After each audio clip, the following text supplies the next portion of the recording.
Anggota Dewan Perwakilan Daerah Republik Indonesia asal Aceh, Haji Sudirman atau yang akrab disapa Haji Uma, meminta pemerintah memberikan perhatian terhadap tenaga kerja Indonesia Aceh yang bekerja di luar negeri saat ini.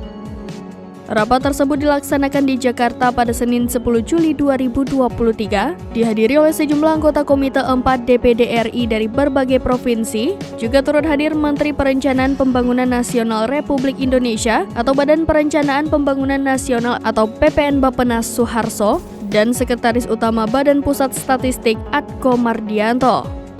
Haji Uma menerangkan bahwa saat ini terdapat 4,5 juta TKI asal Indonesia yang bekerja di Malaysia, dengan 650.000 diantaranya berasal dari Aceh.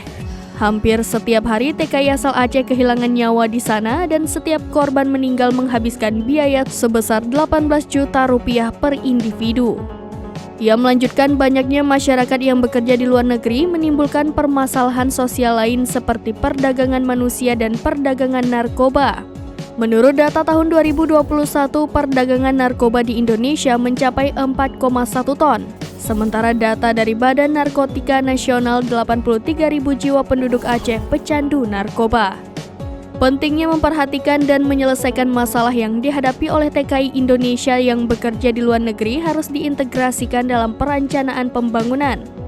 Perencanaan pembangunan ini mempertimbangkan pengadaan lapangan kerja, peningkatan ekonomi dan sumber daya manusia agar masalah yang telah terjadi dapat diselesaikan dengan solusi terbaik bagi semua TKI. Haji Uma sendiri telah terlibat dalam pemulangan TKI sejak tahun 2015 hingga saat ini.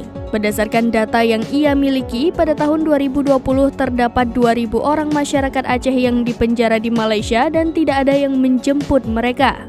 Lebih lanjut, Haji Uma berharap pemerintah akan memberikan perhatian khusus kepada TKI dan mencari jalan serta solusi terbaik untuk menyelesaikan masalah ini.